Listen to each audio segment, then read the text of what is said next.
जैसे कि कयास और चर्चा पूरे बंगाल में थे, ममता बनर्जी ने भले ही अभी अपने भतीजे अभिषेक बनर्जी को मंत्रिमंडल में शामिल नहीं किया है, लेकिन 2021 के बाद हुए इस पहले फेरबदल को अगर आप ध्यान से देखें, उस पर सीधा सीधा ममता बनर्जी के भतीजे और अब जो पार्टी के नंबर 2 के नेता हैं अभिषेक बनर्जी, उनकी छाप साफ नजर आती है।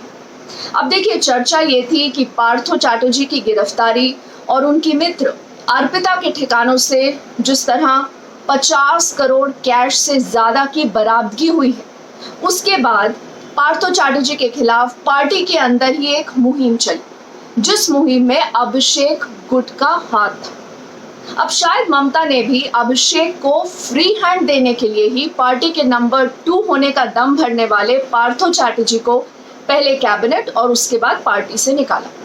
तो दो काम एक साथ हो गए, पहला तो भ्रष्टाचार के दाग से मुक्ति और दूसरा पार्टी के अंदर कथित तौर पर जो गुटबाजी है उस पर कंट्रोल करने की कोशिश। लेकिन नए कैबिनेट में भतीजे की छाप बिल्कुल साफ है। अब कई नए मंत्री भी अभिषेक के करीबी बताए जाते हैं।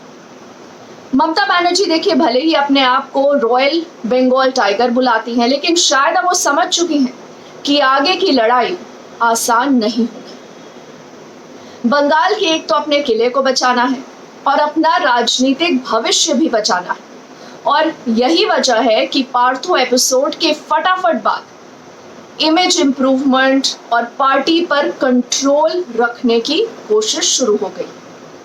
अब बंगाल में कैबिनेट फेरबदल और ममता का उसके बाद फौरन दिल्ली कूच।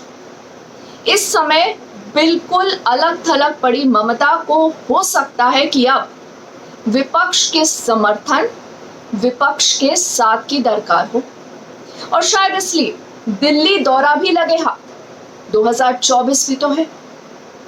तभी तो देखिए, अपने मंत्रिमंडल में फेरबदल करने के ठीक बाद ममता बनर्जी सीधा दिल्ली पहुंच रही हैं, और एक दो दिन के लिए नहीं, ममता बनर्जी दिल्ली में अगले 5 दिनों तक रहने वाली हैं। 5 दिन यानी 120 घंटे, और 120 घंटे कम नहीं होते। 120 घंटों में बहुत कुछ हो सकता है, क्या पता क्या हो। एक और बात है जिस पर ध्यान दीजिए, ममता बनर्जी की ये जो दिल्ली ट्रिप है, उससे ठीक कुछ दिन पहले क्या होता है, पश्चिम बंगाल के हावड़ा में एक बड़ी मात्रा नकदी के साथ यानी कैश के साथ झारखंड के 3 कांग्रेस विधायकों की बंगाल पुलिस ने गिरफ्तारी कर ली। अब हो सकता है कि तृणमूल कांग्रेस झारखंड कांग्रेस के विधायकों की गिरफ्तारी को पश्चिम बंगाल प्रशासन द्वारा एक सफल अभियान के रूप में पेश करने की कोशिश करे। चर्चा देखिए ये भी है कि झारखंड की जो हेमंत सोरेन सरकार है उस पर खतरे के बादल मंडरा रहे हैं, और बहुत सारे जो पॉलिटिकल ऑब्जर्वर्स हैं, जो एनालिस्ट हैं, वो ये कहते हैं कि 3 कांग्रेस एमएलएस की गिरफ्तारी इससे जोड़कर देखी जा सकती है। गिरफ्तारी नाटकीय थी, गिरफ्तारी अचानक थी। अभी ये साफ नहीं है कि ये गिरफ्तारियां हेमंत सरकार को बचाने के लिए की गई या फिर इसके पीछे कोई और बात है। खबर ये आ रही है कि कांग्रेस ने फिलहाल ये जो 3 एमएलएस हैं उनके खिलाफ कड़ा रुख अपना लिया है, उनके खिलाफ एक्शन हो रहा है। अब कोई ना कोई कनेक्शन तो है, ये साफ नजर आ रहा है। झारखंड में जेएमएम और कांग्रेस की इस समय संयुक्त सरकार है, तो क्या कांग्रेस और तृणमूल कांग्रेस के रिश्तों पर जो बर्फ जमी हुई है वो पिघल सकती है। हालांकि देखिए, अभी तक ममता बनर्जी ने सोनिया गांधी से मिलने का समय नहीं मांगा है।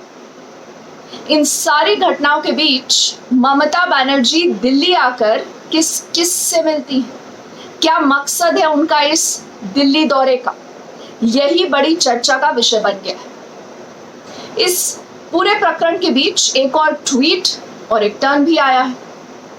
खबर ये आती है कि हेमंत सोरेन ने मार्गरेट एल्वा को उपराष्ट्रपति पद के लिए समर्थन का ऐलान कर दिया है। जबकि ममता बनर्जी ने अपने आप को उपराष्ट्रपति चुनाव से अलग कर लिया है। उन्होंने कहा है कि वो एब्सटेन करेगी। उनकी आपत्ति मार्गरेट एल्वा उम्मीदवारी को लेकर है और उन्होंने ये भी कहा कि कांग्रेस ने हमें इज्जत नहीं दी। अब लगता है ये भी वजह रही कि कांग्रेस ने पार्थो एपिसोड में ममता का साथ नहीं दिया और ना ही, अगर आपने नोटिस किया हो, किसी और विपक्षी दल ने। इस लिहाज से भी ममता का दिल्ली दौरा बहुत महत्वपूर्ण हो जाता है।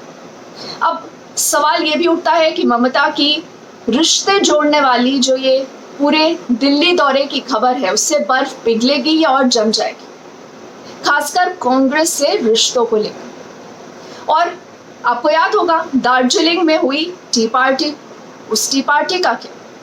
कहीं दार्जिलिंग टी पार्टी से ही तो नहीं, प्याले में तूफान आ गया और कांग्रेस समेत कई सारी पार्टियां ममता को लेकर होल्ड हो गई। इस बीच खबर यह भी आ रही है कि प्रधानमंत्री मोदी और ममता बनर्जी की 1-to-1 मीटिंग होना भी लगभग तय है।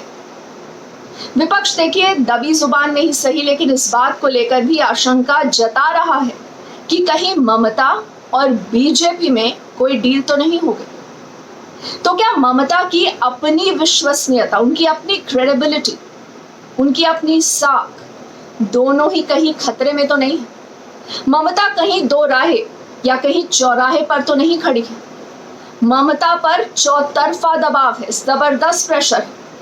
पार्थो एपिसोड से उनके पार्टी से निकाले जाने के बावजूद ममता की छवि और उनकी ताकत, उसके लिए इस समय बहुत बड़ी चुनौती है।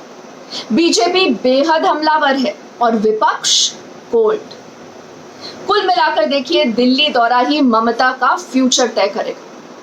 क्या वो अकेले रहेंगी? विपक्ष से कौन कौन उनके साथ रहेगा? या फिर बीजेपी के साथ जो उनका रिश्ता बनता नजर आ रहा है, तो क्या दिल्ली से कोई खिड़की खुलेगी या यूं कहें कि खोली जाएगी? तो देखते हैं आगे आगे क्या होता है। अगर आपने अभी तक मेरे YouTube चैनल को सब्सक्राइब नहीं किया है तो आपसे गुजारिश है कि न्यूज़ यू डोंट गेट को जरूर सब्सक्राइब करिएगा। कमेंट सेक्शन में मुझे अपनी राय भी जरूर बताइएगा। फिलहाल के लिए थैंक यू।